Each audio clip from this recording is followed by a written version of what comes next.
Hello everyone. बहुत लंबे समय के बाद आज आपके बीच मैं दोबारा से आया हूँ एक छोटा सा क्वेश्चन लेकर के। बहुत सारे बच्चों का बहुत सारे कमेंट मेरे पास आए हुए थे, ऑलरेडी मैंने देखा था वो कमेंट। बच्चे कह रहे थे कि सर आप काफ़ी लंबे समय से प्रोग्रामिंग्स नहीं ला रहे हो, वीडियोस नहीं ला रहे हो, सर इस पे वीडियो लाओ, सर प्रोग्रामिंग क्वेश्चंस बनाओ, सर प्रैक्टिकली करके दिखाओ प्रोग्रामिंग को। मैंने काफ़ी सारे कमेंट्स को रीड किया। दिक्कत थी कुछ, हमारे पर्सनल लाइफ में काफ़ी सारी समस्याएं होती रहती हैं, तो मैं उन सब समस्याओं को सॉर्ट आउट करने में ही लगा हुआ था। जिसके चलते मैं बहुत ज़्यादा व्यस्त हो गया था, जिसके चलते मैं कंटिन्यूअस वीडियोस नहीं बना पा रहा था। एंड आई होप मेरे बच्चे समझेंगे इस बारे में। ठीक है, मुझे अपने बच्चों के ऊपर पूरा भरोसा है। लेकिन चूंकि अब आईसीएसई का जो एग्ज़ाम है क्लास 10th का काफ़ी नज़दीक आ गया है, मतलब यू कैन से कि प्री बोर्ड अब स्टार्ट होने ही वाला है। मोस्ट ऑफ द चांस है कि जनवरी में स्टार्ट हो जाएगा, मतलब जनवरी तो आ ही गया, आज 1 जनवरी है। First of all I would like to wish all of you a very happy new year. और मैं उम्मीद करूँगा कि आपका जो आने वाला साल हो वो बहुत ही ज़्यादा बेहतरीन और बहुत ज़्यादा उम्मीदों से भरा हो, खुशियों से भरा हो। आपका हेल्थ अच्छा रहे, आप पढ़ाई अच्छे से करो और एग्ज़ाम की तैयारी अच्छे से कर पाओ। मैं यही विशेष दूंगा मैं अपनी ओर से। और आज के इस वीडियो में हम बात करने वाले हैं एक छोटा सा क्वेश्चन के बारे में, जो कि पीवाईक्यू क्वेश्चन है, जो ऑलरेडी एग्ज़ाम में आ चुका है। हम उसी पर आज के इस वीडियो में बात करने वाले हैं। तो चलिए बिना किसी टाइम को बर्बाद करते हुए स्टार्ट करते हैं आज का ये सेशन। तो प्रोग्रामिंग नंबर 1 जो आज का है, बेसिकली ये आया हुआ देख सकते हैं आप, 2020 में आया हुआ ये सवाल है। तो इसी को आज हम लोग डिस्कस करने वाले हैं। इसको प्रैक्टिकल भी करेंगे और इसका ड्राई रन करके भी समझेंगे कि ये प्रोग्रामिंग जो है ये किस तरीके से सॉल्व हो रहा है, इसका बैकग्राउंड में कैसे ये प्रोसेस करता है। ठीक है, हर चीज़ के बारे में स्टडी करेंगे। अच्छा, सबसे इंपॉर्टेंट बात आईसीएसई 10th के बच्चों के लिए एक है कि अक्सर ये एग्जाम में सेक्शन बी का जो क्वेश्चन होता है वो प्रोग्रामिंग वाला होता है। 15 नंबर के क्वेश्चन होते हैं टोटल, है ना। एक क्वेश्चन जो होता है वो 15 नंबर के लिए होता है। और उसमें सेक्शन बी जब स्टार्ट होती है बच्चों, तो उसमें स्टार्टिंग में एक चीज़ लिखा रहता है बहुत इंपॉर्टेंट, और वो ये है कि आपका जो ये सेक्शन है इसमें जितने क्वेश्चंस होंगे उनको आपको सॉल्व तो करना ही है as as per the instruction, जैसे इंस्ट्रक्शन दिया हुआ है। साथ ही साथ एक चीज़ और इंपॉर्टेंट लिखा रहता है, बच्चे उसको पढ़ते नहीं है, मिस कर जाते हैं। वो ये है कि आपको उस प्रोग्रामिंग को लिखने के बाद, मतलब उसको बनाने के बाद, आपको उस प्रोग्रामिंग के लिए एक वेरिएबल डिस्क्रिप्शन टेबल बनाने के लिए कहा जाता है। ये बहुत इंपॉर्टेंट पार्ट होता है, बच्चे इसको मिस करते हैं और कहीं ना कहीं एग्जामिनर इस पे नंबर भी काटते होंगे। तो मैं सजेशन यही दूंगा कि आप अपने प्रोग्रामिंग को लिखने के बाद, सॉल्व करने के बाद वेरिएबल डिस्क्रिप्शन टेबल जरूर बनाएं। कोशिश करिएगा कि प्रोग्रामिंग का जो सॉल्यूशन है, क्वेश्चन का सॉल्यूशन है प्रोग्रामिंग वाले पार्ट का, उसको पेंसिल से ही लिखो, सो दैट कि अगर आपका मिस्टेक्स होते भी हैं तो आप उसको करेक्ट कर पाओ, ठीक कर पाओ। इसके चलते पेंसिल से लिखने की सलाह दी जाती है बच्चों को। ठीक है, ताकि क्लीनलीनेस रहे, साफ सुथरा आपका पेज रहेगा तो नंबर भी एग्जामिनर अच्छे से देते हैं, अदरवाइज नंबर काट देते हैं बहुत टाइम पर। ठीक है, तो चलिए हमारा पहला आज का ये सवाल है। आज के क्वेश्चन में हम एक ही आज के सेशन में हम एक ही क्वेश्चन करने वाले हैं, और वो क्वेश्चन नंबर 1 हमारे पास है। Define a class to overload overload a method, right. तो यहाँ पर जो क्वेश्चन है ये मेथड ओवरलोडिंग का है। कभी कभी इसको हम लोग फंक्शन ओवरलोडिंग भी कहते हैं। तो मेथड ओवरलोडिंग क्या होता है, मतलब वैसे एक प्रोसेस जिसमें हम सेम नाम का मेथड बार बार लिखते हैं, है ना, 2 बार 3 बार अपने प्रोग्राम में लिखते हैं एज पर द रिक्वायरमेंट, लेकिन हर प्रोग्राम का जो पैरामीटर लिस्ट होता है वो डिफरेंट होता है। जैसे यहां आपके पास 2 मेथड्स का नाम लिखा हुआ है जिसको आपके प्रोग्राम में लिखना है, 1 नंबर एंड 2 नंबर। पहला का नाम भी नंबर है, number is the method name, और दूसरे बार भी हमने नंबर नाम का ही मेथड लिया है। लेकिन दिखने वाली बात यह है कि दोनों के पैरामीटर लिस्ट डिफरेंट है। मतलब ये जो आपका ब्रैकेट के अंदर लिखा वाला पार्ट है इसको पैरामीटर लिस्ट कहते हैं, वेरिएबल लिस्ट कहते हैं, ये डिफरेंट है। देखिए यहां पर आपके पास पैरामीटर 2 हैं, है ना, और सेकंड वाले के पास पैरामीटर्स एक ही है, वेरिएबल एक है। तो मेथड ओवरलोडिंग वैसा प्रोसेस है जिसमें हम सेम नाम का मेथड को बार बार इस्तेमाल करते हैं, लेकिन उनका पैरामीटर लिस्ट को डिफरेंट करते हैं, ताकि जो कंपाइलर है उसको समझ में आए कि भाई हम किस मेथड के बारे में बात करते हैं। इसीलिए हमको अपने मेथड्स के नाम सेम करने के बावजूद उनका पैरामीटर लिस्ट डिफरेंट करना पड़ता है। ठीक है, और ये जो प्रोसेस है ये जावा का एक बहुत ही इंपॉर्टेंट फंडामेंटल कैरेक्टरिस्टिक है बेसिकली कह सकते हो ये उप का एक फंडामेंटल कैरेक्टरिस्टिक है, इसको बोलते हैं पॉलीमॉर्फिज्म। Okay, polymorphism.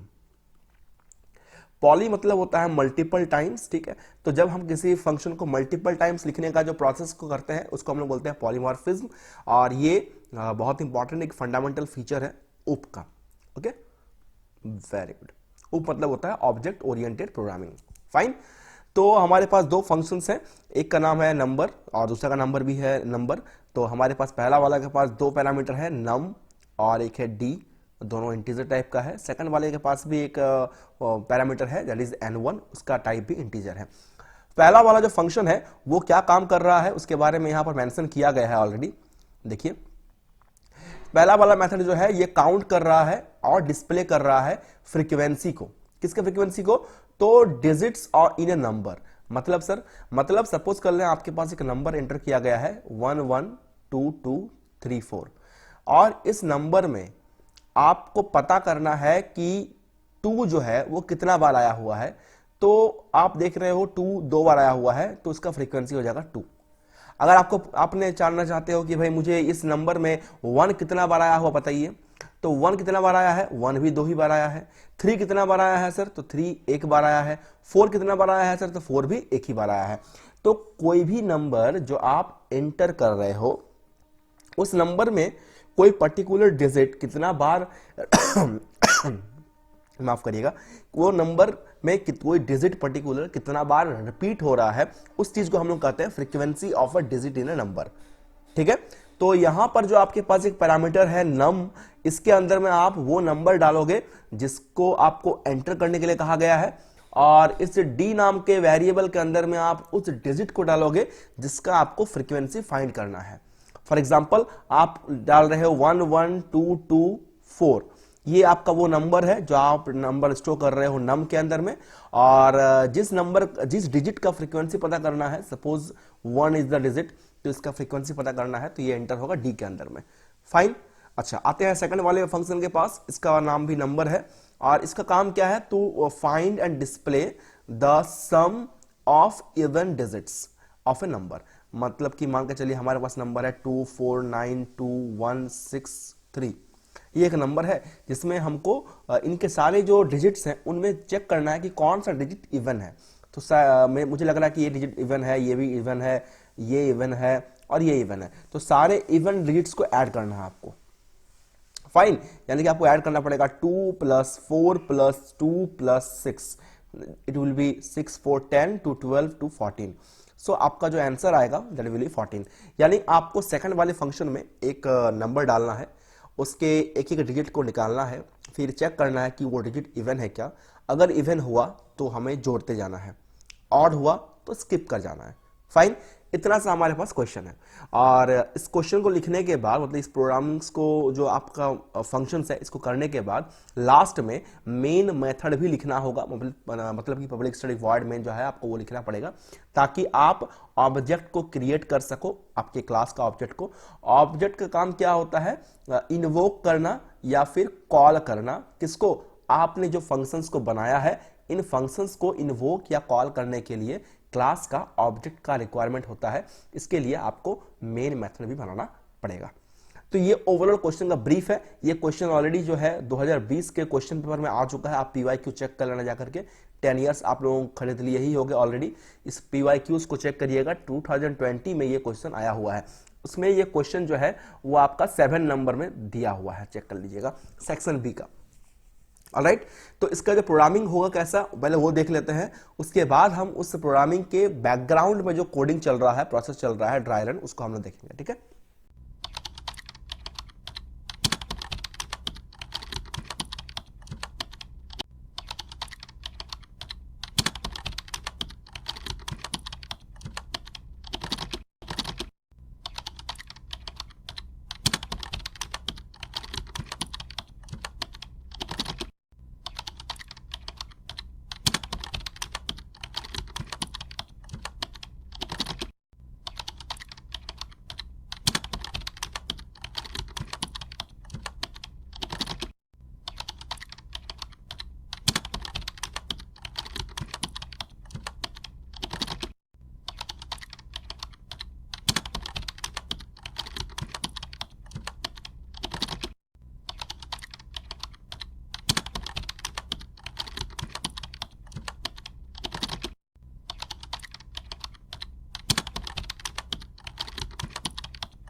तो बच्चों देख लिए होगे आप लोग कि आपका जो ये क्वेश्चन है वो किस तरीके से सॉल्व हो रहा है। ठीक है, उसके लिए कौन कौन से काम करने पड़ेंगे, कैसे अगर प्रोग्राम लिखना पड़ेगा। ठीक है, everything is shown in your screen. तो आपके पास अब नेक्स्ट काम क्या बचता है ये समझना कि ये जो आप क्वेश्चन को सॉल्यूशन देख रहे हो ये किस तरीके से वर्क कर रहा है, इसके पीछे बैकग्राउंड कैसे प्रोसेस काम कर रहा है, इन चीज़ों को समझने वाला है। ठीक है, तो अब हमारे पास देख रहे हैं कि ये प्रोग्रामिंग का सबसे पहला जो पड़ाव है वो मेरे पास है ये वॉइड मेन। लेकिन मैं आपको एक बात बता देना चाहूँ, सबसे पहला लाइन जो एग्जीक्यूशन होता है वो बेसिकली प्रोग्रामिंग का सबसे पहला पार्ट एग्जीक्यूट होने वाला जो है वो है आपका पब्लिक स्टैटिक वॉइड मेन। हमेशा इस बात का रखना है कि सबसे पहला पार्ट जो एग्जीक्यूट करता है वो क्लास का जो इंपोर्ट वगैरह जो भी आप कर रहे हो, उसके बाद क्लास का पार्ट, क्लास का नाम क्या है वो चेक होता है, और उसके बाद अगर कोई इंस्टेंस वेरिएबल वगैरह रहता है तो वो रीड होगा, और उसके बाद कंपाइलर सबसे पहले रीड करता है पब्लिक स्टैटिक वॉइड मेन को। ठीक है, तो पब्लिक स्टैटिक वॉइड मेन के अंदर में सबसे पहला काम जो हम लोग कर रहे हैं वो है प्रोग्रामिंग, जो हम लोग क्लास बनाए हैं उसका एक ऑब्जेक्ट क्रिएट किए हैं, दैट इज पी। और सेकंड पार्ट हम लोग किए हैं स्कैनर, डेफिनेट सी बातें, इंपोर्ट कर रहे हैं स्कैनर क्लास को, तो उसका भी मुझे जो है एक ऑब्जेक्ट क्रिएट करना पड़ेगा, दैट इज एससी, जो हम लोग करते आए अब तक। नाउ द पॉइंट इज कुछ वेरिएबल्स हमें चाहिए होंगे, तो वो वेरिएबल्स मैंने ले लिया है एन डिजिट और कोमा एन num1। और अब बारी ये आती है कि भाई हमें नंबर एंटर करना होगा, तो नंबर एंटर करने के लिए मैंने एक मैसेज दिया हुआ है एंटर नंबर, तो ये सब उसके बाद एग्जीक्यूट करेगा। तो मैं सपोज कर लो कि नंबर एंटर कर लेता हूँ यहाँ पर। नंबर एंटर किया गया है उस वेरिएबल के अंदर, नाम उसका है N, N is the variable. तो मैं सपोज यहाँ पर लिखता हूँ, ठीक है, एन, और मैं इसके अंदर एक नंबर ले लेता हूँ, suppose 1 1 2 3, that is the number. Okay, इसके बाद वाला काम क्या हो रहा है, इंटर द डिजिट। ओके, जिस डिजिट का मुझे जो है फ्रीक्वेंसी फाइंड करना है, तो लेट अस सपोज उस वेरिएबल का नाम है डिजिट, तो मुझे 1 का फ्रीक्वेंसी फाइंड करना है, तो मैंने 1 लिख दिया उसके अंदर। और उसके बाद अपन क्या कर रहे हैं, कॉल कर रहे हैं अपने फंक्शन को, that is P dot number. अभी यहाँ पर कंपाइलर कंफ्यूज नहीं होगा, इसको बोलते हैं एम्बिग्यूटी। एम्बिग्यूटी नहीं होगा कंपाइलर को, क्योंकि हमारे पास दो अलग अलग पैरामीटर वाले फंक्शन हैं, भले ही नाम सेम होगा। पहला वाला के पास एन और डिजिट दो वेरिएबल हैं, तो ये जो है कंपाइलर उस फंक्शन के पास जाएगा जिस फंक्शन के पास दो वेरिएबल्स मौजूद हैं, इजीली उसको आइडेंटिफाई करने में सुविधा होगा। सीधा मेरा कंपाइलर चला जाएगा इसके पास, ये वाले फंक्शन के पास, और इस फंक्शन को बोलेगा ये फंक्शन चलो इधर आओ, तुम्हारा काम है अभी। जैसे वो फंक्शन आएगा उस फंक्शन को मुझे देना पड़ेगा दो वेरिएबल का लिस्ट, यानी कि एन और डिजिट, यानी कि एन और डिजिट के पास जो भी वैल्यू हम लोग डाल के रखे हैं वो सीधा चला जाएगा इस फंक्शन के पास। तो हमारा जो फंक्शन है वो फंक्शन है नंबर, वेरी गुड, और इसके पास पहला है वेरिएबल नम, नम के पास आएगा एन का वैल्यू जो है 1 1 2 3, और डी के बाद पास आएगा डिजिट का वैल्यू जो कि है 1। यानी कि मैं कह सकता हूं कि यहां पर आपका n का वैल्यू है 1 1 2 3, मतलब सॉरी नम का वैल्यू है 1 1 2 3, और d का वैल्यू है आपका 1। ठीक है, d स्टैंड्स फॉर डिजिट, जिसका मुझे फ्रीक्वेंसी फाइंड करना है। Very good.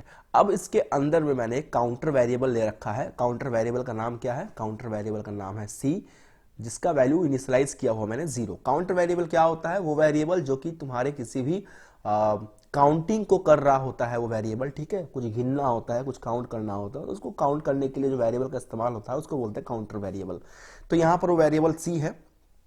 ऑलराइट, अच्छा, मुझे इसके बाद सबसे पहला काम क्या करना होगा, ये जो मेरे पास नंबर है n नाम का नंबर, सॉरी नम नाम का नंबर, जिसके अंदर में अपन डाले हुए हैं 1 1 2 3, राइट। ये 1 1 2 3 को सबसे पहले इनके डिजिट को निकालना होगा। और चूंकि तुम क्लास 10 में पढ़ रहे हो तो तुम्हें पता होगा, क्लास 9 में तुमने ऑलरेडी पढ़ा हुआ है कि how to extract the digit of a number. So first of all you have to extract the each digit of this number, then हमारा काम जो है आगे बढ़ेगा। तो उसके लिए हमें लूप चलाना पड़ता है। लूप कौन सा है भाई हमारा, तो हमारे पास जो लूप है वो है वाइल लूप। अपन यहां लिखेंगे वाइल, और नम इज ग्रेटर देन 0, तो नम का वैल्यू कितना है भाई, नम का वैल्यू है 1 1 2 3। क्या ये बड़ा है 0 से, हाँ जाहिर सी बात है ये 0 से बड़ा है, तो हमारा जो कंडीशन है वो सेटिस्फाई करेगा, ट्रू होगा यहाँ पर, ठीक है। और हम लोग यहाँ कंडीशन को ट्रू होने के बाद चले जाएंगे सीधा लूप के अंदर, और लूप के अंदर क्या है भाई, हमारे पास एक इफ कंडीशन है। So we will execute the if condition, और अपन यहाँ लिखेंगे if num mod 10 double equal to D. So num क्या है भाई हमारे पास, तो नम है 1 1 2 3 mod 10 double equals to D. D का वैल्यू कितना है, तो डी का वैल्यू है 1। सो ये जो आपका मोड है ये काम क्या करता है, मोड का काम होता है एक एक डिजिट को अलग करना, मतलब रिमाइंडर फाइंड करना। मोड का मतलब होता है, इसको बोलते हैं मोड या मॉड्यूलस, राइट। इसका काम क्या होता है, इसका काम होता है रिमाइंडर फाइंड करना। किसी भी नंबर को डिवाइड करके 10 से डिवाइड करना है, उसको रिमाइंडर फाइंड करना है। सो जब हम 1 1 2 3 को डिवाइड करेंगे 10 से, तो रिमाइंडर क्या निकलेगा, ऑब्वियस सी बात है इस नंबर का जो लास्ट डिजिट है ये हमेशा हमारा रिमाइंडर निकलता है, ठीक है। दैट मीन्स कि इस वाले पार्ट का जो आंसर होगा ये होगा 3। क्या 3 डबल इक्वल टू 1 है, हमारा आंसर होगा नो, क्योंकि 3 और 1 आपस में इक्वल नहीं है, राइट। अगर ये वाला पार्ट आपको समझ में ना आया हो तो आप एक काम करो, देखो यहाँ पर देख ही लो, 10 से अपन 1 1 2 3 को डिवाइड कर रहे हैं यहाँ पर, 10 1 जा 10, ओके। सो यहाँ आ गया हमारा 1 और 2, और यहाँ पर आ गया 3। सो यहाँ हो जाएगा हमारा 10 1 जा 10, ओके। यहाँ आ गया 2। अब हम लोग करेंगे 10 2 जा 20, कितना आ गया 3। सो 3 इज द लास्ट डिजिट, इस तरीके से। और ये रिमाइंडर भी है, दैट इज द रिमाइंडर, और यही मेरा है लास्ट डिजिट, फाइन। तो ये कुछ इस तरह से काम हमारे यहां पर हो रहा है। तो लास्ट डिजिट को अपन यहां कंपेयर कर रहे हैं किसके साथ, हमारे नंबर के साथ। और नंबर के साथ कंपेयर करने के बाद हमें पता चला कि नहीं भाई दोनों तो बराबर नहीं है, ठीक है, क्योंकि 3 और 1 आपस में बराबर नहीं है। तो कंडीशन यहां पर फॉल्स हो गया। कंडीशन फॉल्स होने पर c equal to c plus 1 काम नहीं करेगा, जाहिर सी बात है काउंटर वेरिएबल इंक्रीज नहीं करेगा। तो हमारा जो नेक्स्ट लाइन होगा वो होगा ये वाला, यानी कि num equal to num slash 10। अब ये नम स्लैश 10 क्या होता है, स्लैश का मतलब होता है, स्लैश एक वेरिएबल है, सॉरी स्लैश एक ऑपरेटर है जिसका काम होता है क्वेश्चन फाइंड करना। यानी कि 10 से जब हम अपने दिए हुए नंबर को डिवाइड कर रहे होंगे तो क्वेश्चन निकल के कितना आएगा। तो सबको पता है कि जो क्वेश्चन है वो हो जाएगा अपना 1 1 2। अभी हमने डिवाइड भी किए थे तो इस जगह पे तुमको दिखा होगा क्वेश्चन वाला पार्ट, और जो क्वेश्चन था वो था 1 1 2। अब ये 1 1 2 मेरा नया नंबर है क्योंकि 3 तो ऑलरेडी निकल चुका है। तो अब हमारा जो कंट्रोल है चला जाएगा फिर से वाइल के पास, और मेरा नम जो है वो अब 1 1 2 3 नहीं होगा, अब 1 1 2 होगा। ये 3 हट जाएगा यहां से, सही बात है। फिर कंपेयर करेंगे कि ये 0 से बड़ा है, हाँ अगेन ये 0 से बड़ा होगा। अगेन हम लूप के अंदर आएंगे और फिर से मेरा इफ कंडीशन जो है वो एग्जीक्यूट कर रहा होगा। अब जो इफ कंडीशन एग्जीक्यूट करेगा वो कुछ ऐसा होगा, if 1 1 2 mod 10 double equal to 1। जाहिर सी बात है कि अब हमारे पास 1 1 2 3 वाला पार्ट तो नहीं होना चाहिए, क्योंकि अब हमारे पास जो है नया नंबर मिला हुआ है 1 1 2। जैसे हम उसको डिवाइड करेंगे सब बच्चों को पता है कि जो आंसर है वो आएगा 2, क्योंकि दोनों जब 10 से डिवाइड होगा तो रिमाइंडर 2 ही आएगा। क्या 2 डबल इक्वल टू 1 है, आंसर है नो। अगेन कंडीशन फॉल्स, तो हम जो ये काउंटर वेरिएबल है उसको फिर से इंक्रीज नहीं कर पाएंगे। यहाँ पर हम फिर चले जाएंगे num equal to num slash 10। इसका मतलब क्या हो जाएगा बेटा, इसका मतलब हो जाएगा नम का जो वैल्यू है वो मेरा क्वेश्चन वाला पार्ट है। 10 से डिवाइड होने का जो क्वेश्चन मिलेगा तो जाहिर सी बात है क्वेश्चन मिलेगा 1 1 यानी कि 11। नाउ अगेन मेरा कंडीशन चला जाएगा इसके पास, कंट्रोल जो है मेरा चला जाएगा इसके पास, वाइल लूप के पास। और वाइल लूप में मेरा अगेन क्या होगा यहाँ पर, अब जो ये 2 था वो 2 भी हट जाएगा। अब मेरे पास जो नंबर है वो है 11। क्या 11 बड़ा है 0 से, yes 11 is greater than 0। Again मेरा कंडीशन ट्रू हुआ तो हम लोग आ जाएंगे अंदर में, और अंदर में फिर से इफ कंडीशन एग्जीक्यूट हो रहा है। जैसे ही अपन इस इफ कंडीशन को एग्जीक्यूट कर रहे होंगे, यानी कि 11 मोड 10 क्या डबल इक्वल टू 1 होगा, आंसर है हाँ। क्यों ऐसा होगा सर, क्योंकि 11 जब 10 से डिवाइड होगा तो रिमाइंडर 1 बचेगा, और 1 जाहिर सी बात है बराबर होगा 1 के। कंडीशन इज ट्रू, तो हम इफ के अंदर आएंगे, और इफ के अंदर आने के बाद मेरा जो c का वैल्यू था वो पहले 0 था, अगर आपको देखना है तो आप थोड़ा ऊपर जाकर देख सकते हो, थोड़ा सा ऊपर जाना होगा, उसके लिए मेहनत करके देखिए। यहाँ आपको दिख रहा होगा c का वैल्यू 0 था, लेकिन अब वो c का वैल्यू 0 से 1 हो जाएगा, बिकॉज c प्लस 1 लिखा हुआ है, यानी कि 0 प्लस 1 दैट विल बी 1। तो मेरा काउंटर वेरिएबल का वैल्यू 1 हो गया। ये क्या क्या इंडिकेट कर रहा है? तो भाई ये इंडिकेट कर रहा है कि मेरे पास जो डिजिट 1 है, जिसका मुझे फ्रीक्वेंसी निकालना है, वो अभी तक एक है, सिंगल, उसका फ्रीक्वेंसी कितना है? 1 है। उसके बाद अपन फिर से आएंगे इस नम के पास। नम का जो वैल्यू है वो कितना हो जाएगा? तो नम का जो वैल्यू है वो अगेन मेरा क्वेश्चंट, तो जब अपन 10 से डिवाइड किए थे 11, 10 को से डिवाइड किया 11 को, तो 10 1 जा 10, ये मेरा रिमाइंडर था जो कि मुझे यहाँ पर मिला हुआ है, और ये मेरा क्वेश्चंट है जो कि 1 है, वो मुझे नम के अंदर मिल जाएगा। आई होप यहाँ तक बात क्लियर है तुम्हारे पास, ठीक है।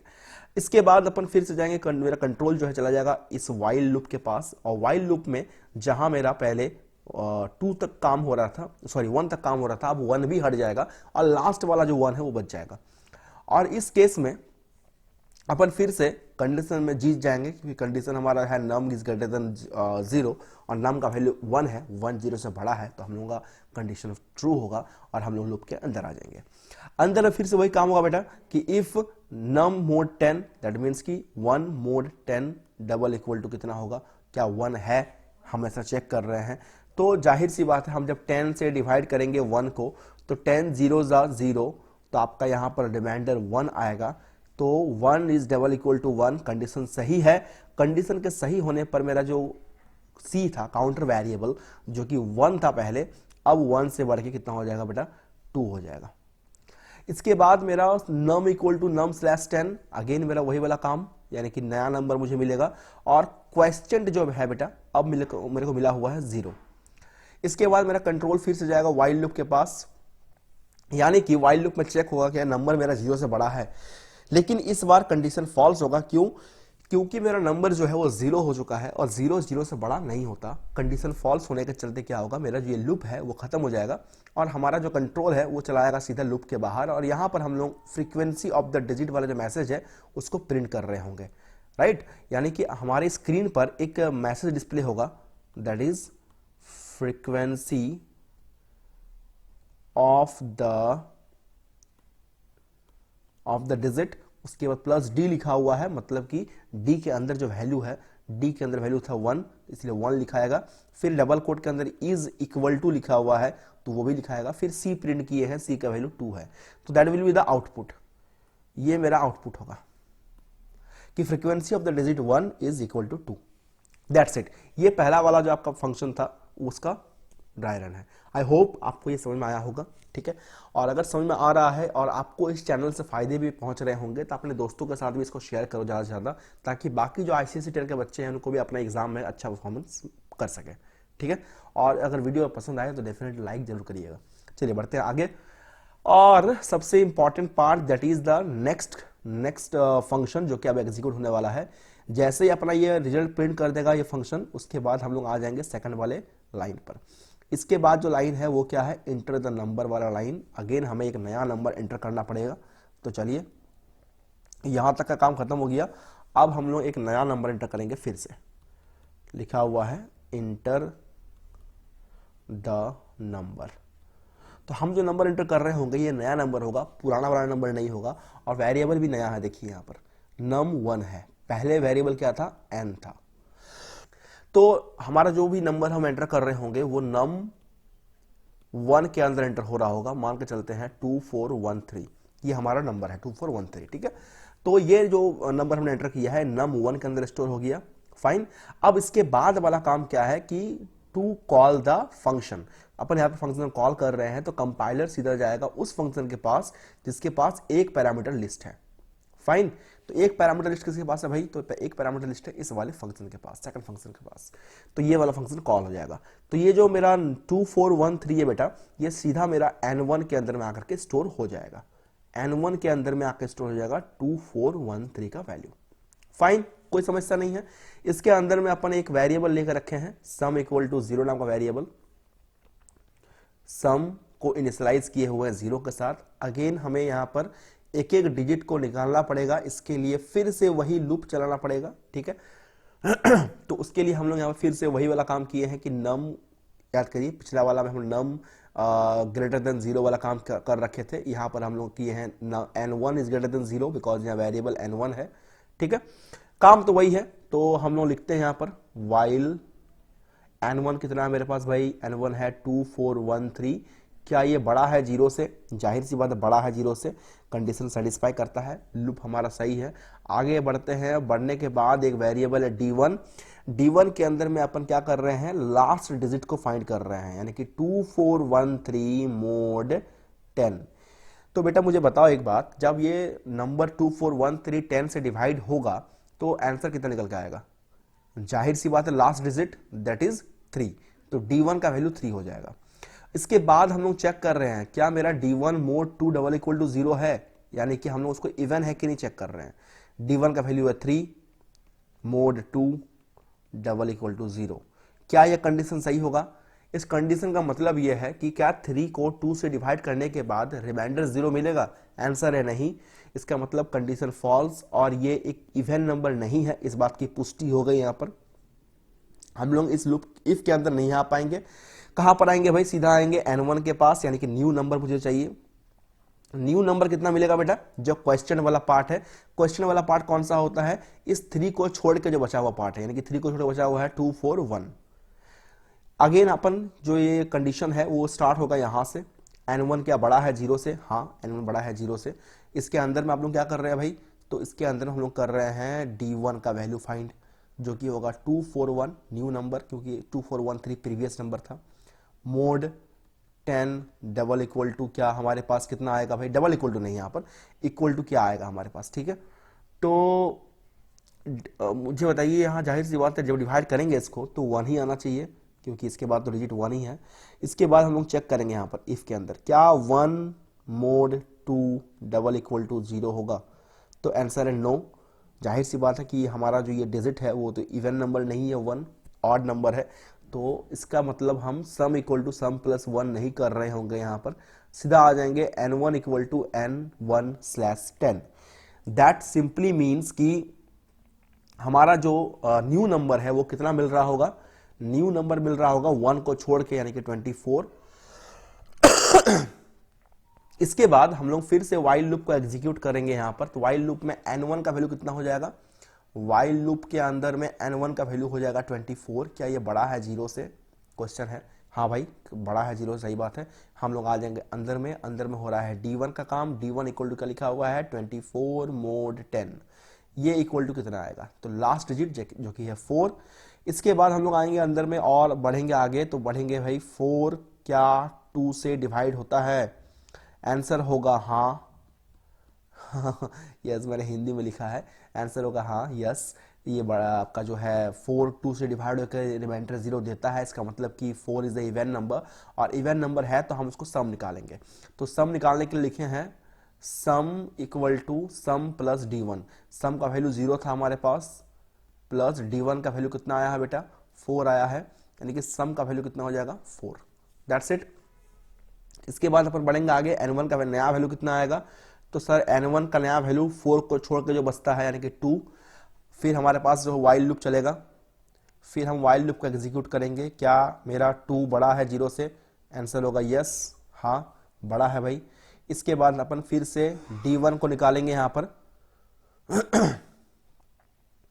d1 कितना आएगा हमारे पास? तो d1 का वैल्यू हो जाएगा सर n1 मोड 10। n1 का वैल्यू है 2 मोड 10। तो रिमाइंडर कितना आएगा? अक्सर बच्चे फंसते भी हैं, तो यहां पर आपको 0 से मल्टीप्लाई करके यहां डिवाइड करना पड़ेगा, ठीक है ना। तो 10 0 0, तो रिमाइंडर विल बी 2, तो रिमाइंडर आपका 2 आएगा। इसके बाद आप इफ कंडीशन के पास आओगे, तो इफ कंडीशन में क्या होगा आपका? चेक कि आपका जो ये डिजिट आया हुआ है क्या ये इवन है या ऑड। तो 2 मोड 2 क्या 0 आएगा? बताइए, आप ही बताइए। हाँ सर आएगा, क्योंकि 2 इज अ इवन नंबर। इसके बाद हम लोग कंडीशन सही होने के बाद इस इफ के अंदर आएंगे, और इफ के अंदर में सम निकाल रहे हैं, तो सम बराबर सम प्लस d1। लास्ट टाइम सम का वैल्यू 4 था, तो हो जाएगा 4 प्लस d1 का वैल्यू है 2, तो हो जाएगा 4 प्लस 2 6। इसके बाद फिर से हम लोग आएंगे n1 के पास। तो n1 के अंदर क्या बचेगा? अब तो 2 भी निकल चुका है, तो n1 का वैल्यू हो जाएगा 0। जैसे n1 का वैल्यू 0 होगा हम लोग इस इफ वाइल लूप को चलाएंगे और देखेंगे कि भाई कंडीशन सही है कि नहीं। तो वाइल लूप में है n1 ग्रेटर देन 0, n1 का वैल्यू 0 हो चुका है, 0 से बड़ा नहीं होता है, इसका मतलब कंडीशन फॉल्स हुआ और ये पूरा का पूरा जो वाइल लूप है वो काम करना बंद कर देगा। हम लोग सीधा आ जाएंगे इस प्रिंट स्टेटमेंट के पास जहां हम लोग लिखे हैं sum of even digits equal to, यानी मेरे पास ये वाला सेम टू सेम मैसेज आएगा, sum of the even digits equal to plus sum का वैल्यू कितना है भाई, सम का वैल्यू है 6, that will be the next output. यानी कि ये दो आउटपुट आपको स्क्रीन पे मिल रहा होगा। आई होप आपको ये पूरा का पूरा बैकग्राउंड का जो प्रोसेस है यानी कि इसका ड्राई रन जो है वो क्लियर हो गया होगा। मैं आपको एक बार इसको एग्जीक्यूट करके दिखा देता हूं कि एक्चुअली में ये काम कैसे कर रहा है, ठीक है। ओके तो ये मेरा प्रोग्रामिंग वाला पार्ट है जिसमें मैं राइट क्लिक करूंगा, इसके बाद जाऊंगा वॉइड मेन के पास और यहां से मैं ओके में क्लिक करूंगा और यहां सबसे पहले मुझे मांग रहा है एक नंबर 1123, सपोज यही नंबर डाल देते हैं। तो इंटर द डिजिट, सपोज मुझे 1 का फ्रीक्वेंसी पता करना है तो frequency of the digit 1 is equal to 2, सही बात है। फिर से मुझे इंटर द नंबर बोला है सेकंड वाले फंक्शन के लिए, मान के चलिए 4123 जो आपका नंबर मैंने डाला था। उसके बाद देखिए कितना आएगा, 4 और 2 6, डेफिनेट सी बात है 4 और 2 यहाँ इवन नंबर है, दोनों का सम 6 आएगा। आई होप आपको ये पूरा का पूरा प्रोग्रामिंग का जो कॉन्सेप्ट था क्लियर हो गया होगा। मैं बहुत जल्द आपसे मिलूंगा, मोस्ट प्रोबेबली नेक्स्ट वीडियो आपका आएगा फिर से एक क्वेश्चन के साथ जहां मैं आपको एक नए क्वेश्चंस पे बात कर रहा हूँगा, ठीक है। अगर आपको कुछ पर्टिकुलर टॉपिक पर डिमांड है कि भाई मुझे इस टॉपिक में डाउट है, क्लियर कर दूं वीडियो बना करके, डेफिनेटली इसी वीडियो के कमेंट बॉक्स पे कमेंट करना, मैं डेफिनेटली उस पर वीडियो बनाऊंगा और वीडियोज अब लगातार आएंगी, कोई भी गैप नहीं रहेगा इसके बीच, ठीक है। And again end of this session, happy new year to all of you. अच्छे से पढ़ाई करो, एग्जाम बेहतर तरीके से दो और अपना रिजल्ट डेफिनेटली कमेंट करके मुझे बताना, या फिर मेरे ईमेल आईडी पे भी आप अपना जो है रिजल्ट भेज सकते हो, कोई इशू नहीं है। मेरा ईमेल आईडी लिख लो आप, biswaroopdatta49@gmail.com। इसका जो आपका मैं इसका जो डिटेल्स है उसको डिस्क्रिप्शन बॉक्स में डाल दूंगा, कोई इशू नहीं है, आप वहां से मेरा ईमेल आईडी देख सकते हो। सो आज के लिए इतना ही, मिलते हैं बहुत जल्द आपसे अगले वीडियो में, तब तक के लिए टेक केयर, खुश रहो, गुड बाय।